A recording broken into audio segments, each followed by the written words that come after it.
Hi, I'm Chris and I'm from the Eversons. Yeah, so we're a band from Wellington.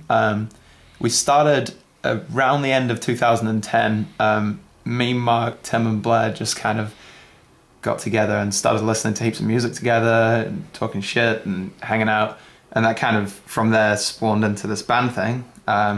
So we just did some recordings for fun that Jonathan and Lil Chief really enjoyed them. And so he was like, oh, we should release this as an EP. So we did. And a year down the line, we've just finished and released our first album, Summer Feeling, which we're really, really excited about. And yeah. So yeah, we've actually known each other for years because a friend of ours, Will Edmonds, had this forum called Out of Kilter back in maybe 2004, 2005 when we were all kids. We were all frequent posters on there, so that's kind of how we got to know each other. Mark and Tim had been in a couple of projects before together, and I actually first met Blair at the national final of the Rock Quest in 2006 because both our bands are there.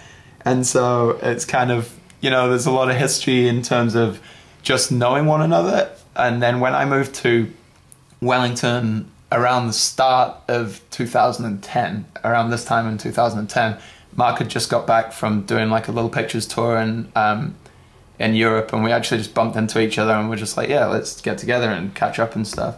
And so yeah, from there it just kind of turned into this group band thing, I guess. Yeah, the band actually started with Mark writing the majority of the songs. I mean, so he'd write it, bring it to the band, and then we'd all add our embellishments and stuff, you know, as you do. And it kind of eventually, I mean, I'm a songwriter as well, and so it's just gradually become more collaborative. Me and Mark are the primary songwriters, so there's certain songs that, like, you know, Mark wrote the whole thing and brought it to the band, and same with me. And I mean, on the record that Blair and Tim both sing a song each.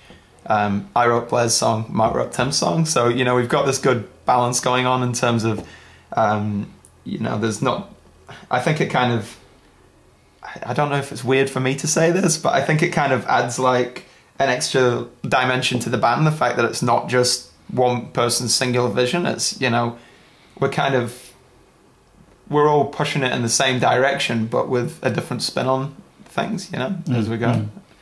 I think it's definitely a good way to work like that.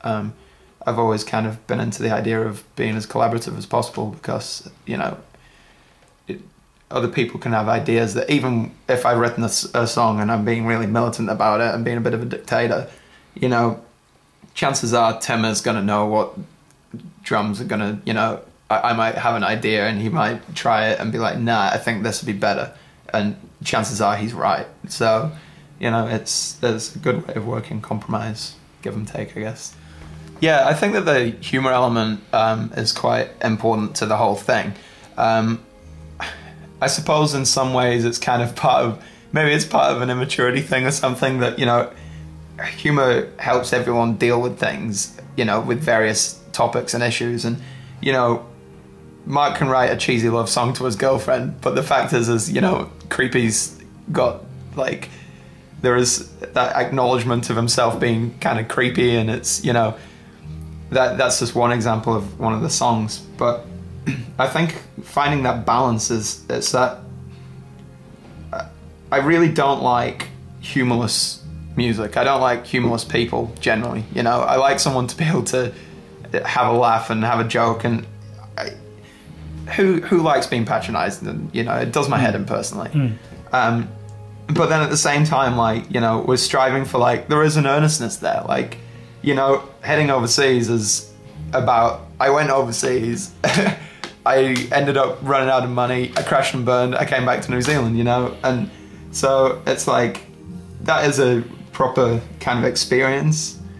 And that is like and I guess that's something that happens to a lot of people, but in the end it's not like a life or death serious matter, I guess. So I don't know, I think that the humor side of things is, yeah, it's important to keep in check, like, any kind of cringy earnestness for it. Yeah, so this is Summer Feeling. It was just released on Monday, actually, the Monday just gone, and really excited by it.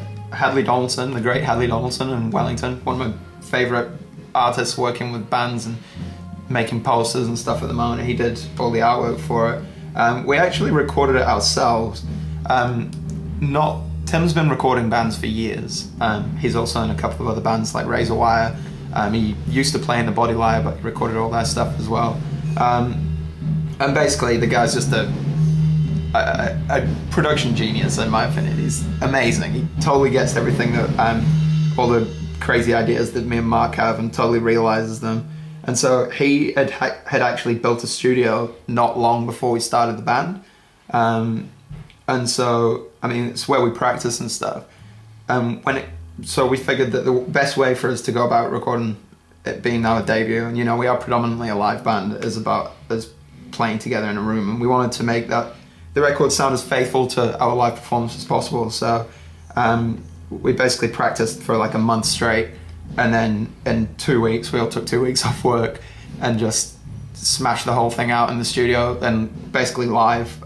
Obviously not the vocals were all overdubbed, but yeah, I think that was a good way of kind of keeping faithful to like the sound of a band playing in the room. You know, some of my favorite records, Surfer Rosa and stuff like that, it's all that early Beatles stuff. It's all just a band playing in a room, and we wanted to kind of capture that as well before we get super prog and studio in the next album. Who knows? We've actually got a few schemes in the works where one thing, for example, is track 6 on the album, Kick 'Em Out, where we've actually done like a wall of sound kind of Phil Spector-esque girl group kind of cover of that song. Like, the perspective of that song is that, you know, it's that even though Mark wrote and sang it on the record, it's like a female perspective on kicking a boyfriend out. And so what we did is we've kind of assembled this, as I say, wall of sound Phil Spector thing, and Princess Chelsea's gonna guest on that, doing the lead vocal. And yeah, we've kind of got a few little things like that in the works, just kind of reimaginings of the songs, because I think that that's something that we were really particular on, again, with the writing of this album, is that it's all basically written kind of, you know, on acoustic guitars. These songs can translate to different genres, and so we're kind of going to experiment with like different sounds, different production styles and things like that, just to kind of give us a bit of direction as to where we're going to go next. And then the plan at this stage is towards the end of the year we're going to be going overseas, playing some shows. We've not really got anything fully planned yet, but it's in the pipeline, basically. Cool. Thanks for watching. I'm Chris, I'm from the Eversons. You should buy our record. It's on vinyl, it's on CD, you can download it off the Bandcamp. I think it's theeversons.bandcamp.com. If you go there, you can get it all there. Cheers to Andrew for the interview. Bye.